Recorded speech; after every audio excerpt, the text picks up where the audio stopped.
Ok, buenos días con todos. Disculpen la demora, tuvimos un problema técnico con el micro.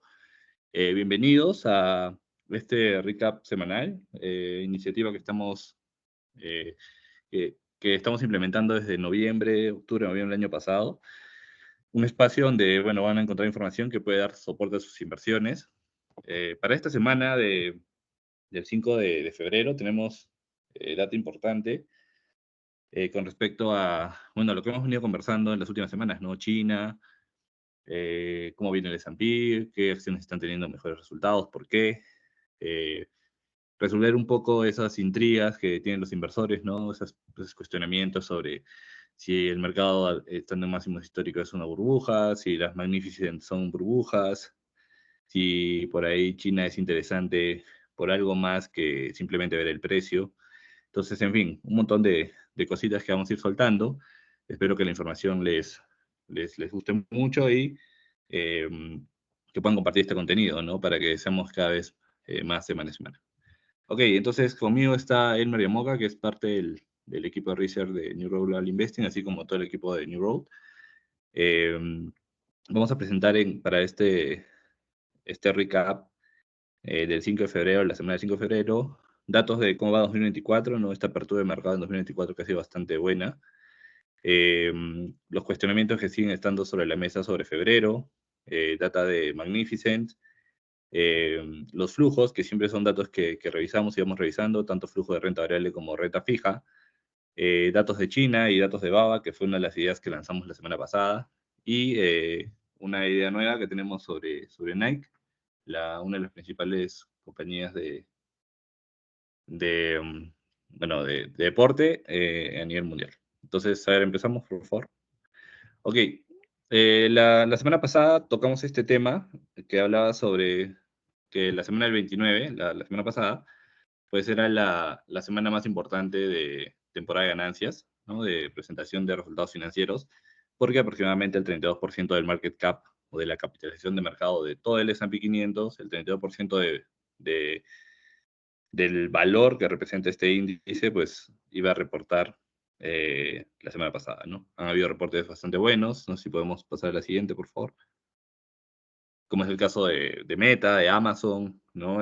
Bueno, Nvidia, que viene subiendo ya desde hace bastante tiempo, pero cesando simplemente a la data de ganancias, pues Meta ha dado algunas unas sorpresas interesantes con respecto a información que no había dado antes, ¿no? Como por ejemplo el primer dividendo de su historia, la recompra de acciones que se había aprobado de más de 55.000 millones de dólares, que recuerden que la recompra de acciones y los buybacks pues son uno de los datos, los factores más importantes por la que el mercado viene subiendo desde hace más de 10, 12 años, ¿no? Entonces, anunció Meta estos dos indicadores, aparte de un crecimiento bastante bueno, y ha hecho que la acción pues suba 20%, ¿no? Hasta un punto estuvo como 23, si es que no me equivoco. Entonces, nada, eso sobre Meta, Amazon también, respondiendo casi 8%, si es que no me equivoco, y Apple y Google no también, ¿no? Eso ha definido básicamente la semana pasada los rendimientos, ¿no? El resto de sectores, podríamos decir que el sector de salud estuvo bastante bien y en algunos casos mixto. Siguiente. Ok, entonces, ¿cómo viene la renta variable? ¿Cómo viene el 2024 a nivel de clases de activos? ¿No? Recordemos que clases de activos son estos distintos tipos de inversiones. Pues después de un año fantástico, donde el 95% de activos o de clases de activos eh, tuvieron buenos resultados en 2023, pues para este 2024, el inicio, la renta variable americana pues está liderando, ¿no? ¿Cómo ha venido liderando, de hecho, los promedios desde el registro de esta data, ¿no? Desde 2011? Los cuatro índices que vemos al principio, ¿no? O cuatro tipos de activos, como por ejemplo el Nasdaq, el índice de Growth, el S&P 500, pues siempre han estado en estas posiciones y 2024 no pareciera ser, al menos este inicio de año, distinto. Pero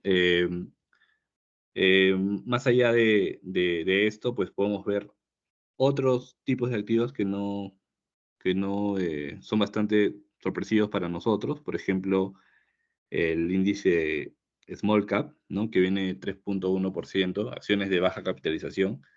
Lo vimos en alguna de las semanas. Era primera vez en la historia que el índice de baja capitalización, pues, seguía en bear market, a diferencia de los otros tres índices, ¿no? El de tecnología, el industrial y el S&P 500. Es, es un dato que a nosotros nos sorprende bastante y, bueno, más allá de asustarnos, pues nos orienta a tener este tipo de inversiones dentro del portafolio, ¿no? Porque las brechas entre los tipos de activos están para cortarse, sobre todo cuando son activos que están bien relacionados o tienen una correlación bastante alta y también porque las expectativas de tasas, que es uno de los principales factores que ha afectado mucho más este tipo de activos, pues van a beneficiarlos, ¿no? A futuro. Siguiente. Ahora, nuevamente, ¿no? El tema de febrero, que lo venimos tocando hace varias semanas. Este es otro dato mucho más específico. El dato que mostramos la última vez fue del primer trimestre. Después hablamos de data de febrero sobre, no sé, pues esta temporada de este pivot de San Valentín, que normalmente retrocede a partir de San Valentín. Y esto es un registro de febrero, pero en año de elección, ¿no? Que es la barrita más oscura. Que sí, evidentemente febrero es bastante malo para este año y no es bastante bueno para el resto de mediciones, ¿no? En los últimos 10 años, en los últimos 20 y desde 1950. Entonces, desde cualquier tipo de espectro, ya sea los últimos 10, los últimos 20, año de elección, o desde 1950, febrero no es un mes tan bueno, ¿no? Eso es básicamente lo que quiere decir esta data. Siguiente. Ok, entonces, a partir de aquí empezamos a empezar a tocar temas más no sé, intrigas y dudas, ¿no? Sobre este tema de que las Magnificent, ¿no? Meta, Amazon, Apple, Microsoft, Google, Tesla, Nvidia, pues son las únicas que están guiando el rendimiento del S&P, que no deja de ser cierto, porque tienen una mayor contribución para el índice. Pero si medimos los rendimientos desde los máximos históricos de 2021, pues la cosa no parece ser tan distinta, ¿no? Si bien desde 2021, de los últimos máximos históricos, las Magnificent están 15% arriba y el resto de compañías, las 493 empresas restantes del S&P están 5% y si hay una brecha de 10%, pues no es tan dramático como desde mínimos, ¿no? Entonces, ahora, pongamos a pensar en esto, ¿no? Si es así, debe haber algún tipo de diferencia entre, por ejemplo, las estimaciones de ganancias que tienen estas compañías con respecto a las 493, y es el dato que vamos a ver en las siguientes dos láminas, ¿no? Por ejemplo, este es el forward PE. ¿Qué es el forward PE? Es, para ponerlo de simple, cuando tú quieres comprarte, por ejemplo, un restaurante que factura, no sé, pues, o tiene una rentabilidad neta de 100.000 y tú quieres comprar este restaurante, no lo compras a 100.000, ¿no? Evidentemente pagas más porque este restaurante genera 100.000 anual, pero va a seguir generando en el futuro, entonces tienes que pagar mucho más. Entonces, ese mucho más que pagas, por ejemplo, que pueden ser 20 veces o 30 veces sus utilidades netas, pues es el PE o el Price Earnings Ratio, ¿no? Es cuánto pagas por el negocio con respecto a sus utilidades netas.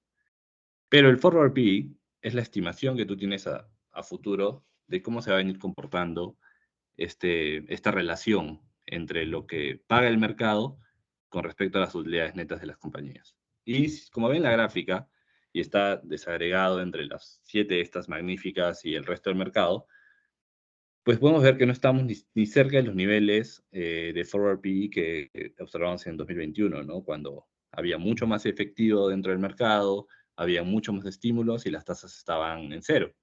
Entonces, podríamos decir que el forward PE actual, la estimación de 30 veces de valor de compañía sobre las utilidades netas, pues viene en línea diría que está dentro de su comportamiento normal con respecto a los últimos años, ¿no? Una tendencia dentro de su media, ¿no? Y relacionada al crecimiento de estas compañías.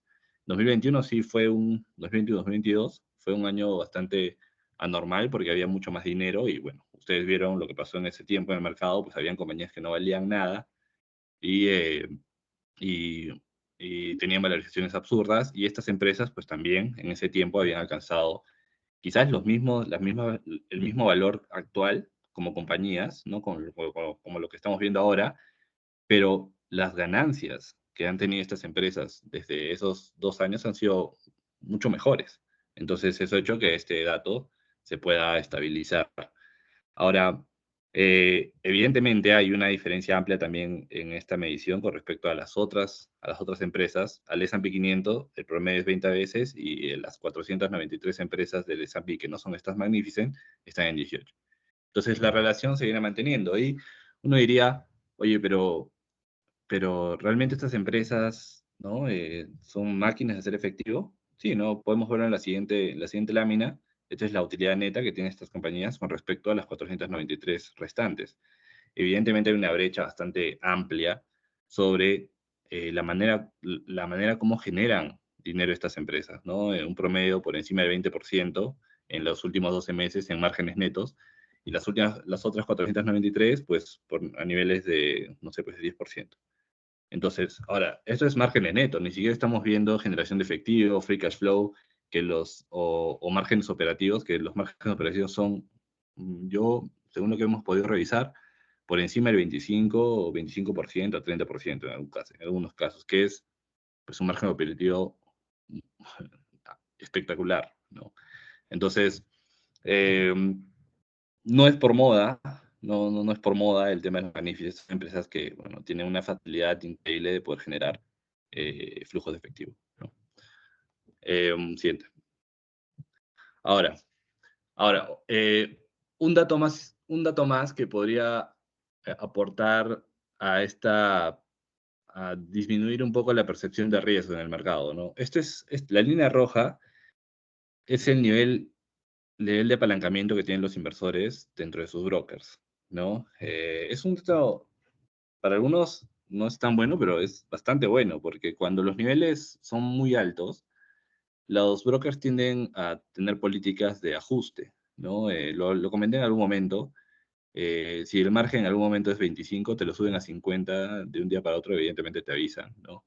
Pero ese hecho de subir los márgenes, y si tú estás muy apalancado, pues necesitas tener para el final del día un mayor respaldo en tu cuenta para poder justificar esas inversiones apalancadas que tienes, ¿no? Entonces, cuando este proceso se da, pues evidentemente hay un proceso de liquidación masiva. Eso pasó en 2021 cuando todas las acciones, diría basura, o empresas que de verdad que no valían nada en 2021, pues había gente que se había apalancado demasiado, incluso las empresas relacionadas a vehículos eléctricos, ¿no? Como NIO, había gente que se había apalancado muchísimo. Yo me acuerdo que había varias personas que conozco que tenían ese tipo de inversiones, y en un momento a otro el broker subió los márgenes, obligó a liquidar, y por eso es que la caída fue dramática en una semana.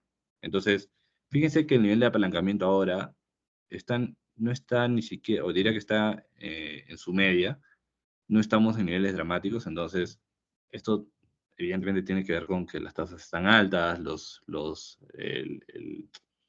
el préstamo en tu cuenta de broker ahora es más caro, ¿no? Y eso también provoca que el nivel de apalancamiento se reduzca, ¿no? Pero ahí lo dejo, es un dato muy, muy interesante, y, eh, y también apoya al mercado alcista, ¿no? En el caso de esto, renta variable, flujos, eh, es, es- la línea amarilla es la tendencia, ¿no? La media móvil eh, de los flujos hacia renta variable. Si bien los datos azules muestran algún tipo de mixtura, lo más importante de esto es observar que el ingreso de dinero a renta variable pues sigue siendo o sigue siendo sólido con respecto a los niveles de octubre, ¿no? No hay un cambio de tendencia en el promedio móvil como se dio en agosto del año pasado, cuando los mercados retrocedieron, no sé si se acuerdan, antes de este último impulso desde noviembre. Entonces no observamos que los flujos o el promedio móvil haya cambiado de tendencia, que es algo bueno, ¿no? Y sí vemos que está destacando un poco. Entonces ahí empiezan a aparecer estas alertas, ¿no? Sobre febrero, sobre todo, febrero-marzo, y sobre todo el primer trimestre de 2024, porque hemos visto que estadísticamente es, un trimestre bastante mediocre, ¿no? Siguiente. Ahora, vamos a la data relacionada a oportunidades, ¿no? Alibaba. Presentamos Alibaba la semana pasada como idea de inversión en nuestro segmento, nuestro Smart Money, ¿no? Ideas de inversión que lo lanzamos por aquí, por nuestro canal de Discord, etcétera. Y nos cuestionamos esto, ¿no? Si Alibaba no es una Magnificent, siendo una empresa china y una de las más importantes del mundo. La línea blanca explica el precio, el comportamiento del precio de la acción de Baba. Y la línea, las barritas naranjas, es su generación de free cash flow, ¿no? Su registro de free cash flow per share o por acción. Que podríamos traducirlo también al free cash flow total, ¿no? De la empresa. Pero dato curioso, Baba en la segunda parte del 2021, pues tuvo no todo 2021, tuvo un descenso bastante dramático en su generación de efectivo, ¿no? Esto debido a todo este tema, todos los rezagos del COVID y las políticas también proteccionistas de China. Tenía sentido de que la acción pues, haya empezado a caer desde los $320, ¿no? Porque su generación de efectivo se redujo dramáticamente, hasta alcanzar niveles mínimos en los primeros trimestres de 2022. Pero ahora, ¿no? Posteriormente a eso, la generación de efectivo ha incrementado, incluso hasta alcanzar los niveles que tenía cuando la acción valía 320. ¿Pero por qué la acción no ha subido? ¿No? Si recuerdan que una de las métricas por que las acciones suben es la forma cómo generan efectivo, ¿no? Eso es lo más importante, cómo generan efectivo. A veces es mucho más importante que incluso las utilidades netas, entonces, o los márgenes netos. Entonces, esta especie de anomalía es para nosotros un sustento para poder tener Baba dentro del portafolio, porque una de las razones por las que consideramos que la acción no ha subido, pues por toda el drama chino que hay ahorita con respecto a distintos tipos de factores, ¿no? El tema inmobiliario, las políticas de China, pero ahora, ya las últimas 2 semanas, ya ha habido una especie de respuesta del gobierno, ¿no? Sobre el mercado, una especie de estímulo, que no es mucho, pero bueno, al menos cambia la percepción. Y no dejemos de lado este dato sobre la compañía, ¿no? Una compañía que está generando el mismo nivel de efectivo que 2021 y el precio de la acción está 70% abajo. Siguiente. Ok, y en línea con esto, ¿no? El flujo del dinero hacia el equity chino, ¿no? La renta variable china, pues ha alcanzado el máximo, un nivel mucho más alto que 2020, a niveles de 2015, cuando este registro hubo antes de que empiece el rally chino en 2015, ¿no? Entonces ya no esto es Baba, sino es China como, como índice, ¿no? Entonces consideremos a China, ¿no? Nosotros consideramos a China una buena alternativa para incluir entre portafolios. Las cosas empiezan a tornarse un poco más color de rosa, empiezan a aparecer datos mucho más positivos y hay varias empresas, no solamente Alibaba, varias empresas interesantes dentro de ese mercado. Siguiente. Ok, ahora, nos concentramos en el mercado asiático, ¿no? El otro mercado interesante, lo comentamos las semanas anteriores, era el japonés, ¿no? Que había alcanzado máximos históricos de 30 años en los últimos meses. Ahora, el hecho de alcanzar máximos históricos es nos da una sensación de que, bueno, ya no pasa nada invertir ahí. La verdad ¿no? Para nosotros el hecho de haber alcanzado máximos históricos nos da una idea de que hay un cambio estructural en Japón, ¿no? Y tratamos siempre de encontrar data de otros inversores bueno, que estén apostando por Japón, ¿no? Porque uno puede tener una tesis sobre una clase de activo, pero siempre es bueno ver si alguien más lo está mirando, ¿no? Entonces, pasemos a la siguiente lámina. Este es el posicionamiento de las últimas 4 semanas de los clientes de BOFA, de Private Clients, y casualmente el mayor posicionamiento se ha dado en activos japoneses, no en ETF japoneses. Entonces, por ahí rates también, ¿no? Inversiones en el mercado inmobiliario, ¿no? Que también está bastante bueno. Presentamos un dato en la semana pasada, me parece. Y deuda, ¿no? Entonces, Japón, hay varias empresas, publican esta semana, publica Toyota, ¿no? Publica Toyota esta semana, así que por ahí no hay una sorpresa como meta, tal vez, no sé, pero lo dejamos sobre la mesa. Sigue habiendo, es la séptima, sexta semana consecutiva de flujos positivos en deuda de grado de inversión y alto rendimiento. Esto sigue sosteniendo nuestra tesis sobre renta fija, ¿no? Que venimos hablando sobre esto ya desde el año pasado a mitades, entonces hay que estar en renta fija, es una oportunidad bastante buena. Siguiente. Ok, Elmar. Sí, listo. Para esta semana estamos considerando la posibilidad de ingresar a Nike, de No, no se incluir te a Nike escucha, entre... Elmar. ¿Aló? O de repente sí, continúa. ¿Aló, aló, aló? Bueno, como les venía diciendo, estamos considerando incluir a Nike entre nuestro portafolio, como la idea para esta semana. Para los que no conocen a Nike, es una compañía que está en el negocio de calzado y artículos deportivos. Es una líder en el mercado de calzado. Es una compañía que vale 152 mil millones, tiene una presencia global a través de varios distribuidores mayoristas y también en el e-commerce, pero en esta parte solo en 40 países. Es una compañía que genera ingresos anuales de cercanos a los 51 mil millones y tiene estimada una tasa de crecimiento del 7% para 2024 la cual cae al 5% para 2025-2026. Múltiples de evaluación a nivel de la industria, es una compañía que no se encuentra infravalorada, pero tampoco sobrevalorada.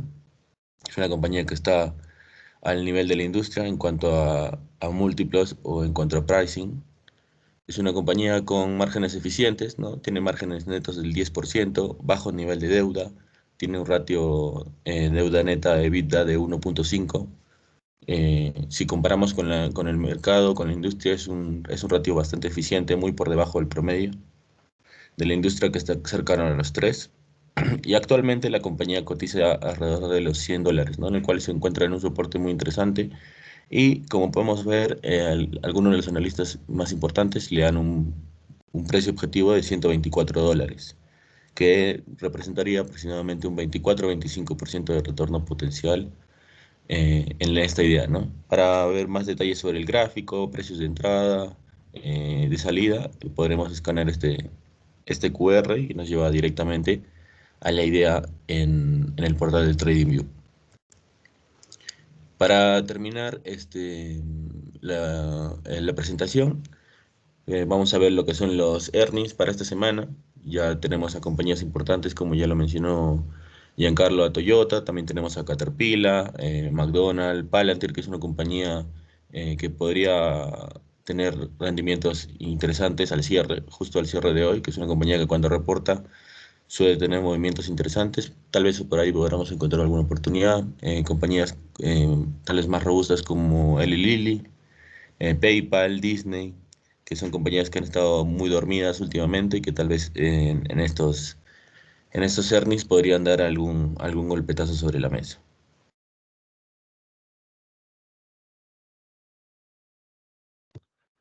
Genial. A ver, el siguiente. Ok, Ahí queda, creo que ahí es, queda. Ujú. ok, creo que eso sería todo. Bueno, espero que les haya gustado la información. Recuerden que esta información también está disponible en nuestros canales de comunicación, en nuestro canal de Discord. También va a estar colgado la grabación de esta presentación en YouTube para que lo puedan compartir con sus clientes, con la gente que conozcan que le puede estar interesada en esta información. Y nada, espero que puedan acompañarnos la siguiente semana. Eh, en la semana del 12 de febrero. Entonces, nada, muchas gracias por la atención, por estar siempre presentes en este tipo de iniciativas y nos vemos la siguiente semana. Muchas gracias de parte de todo el equipo de Neuro.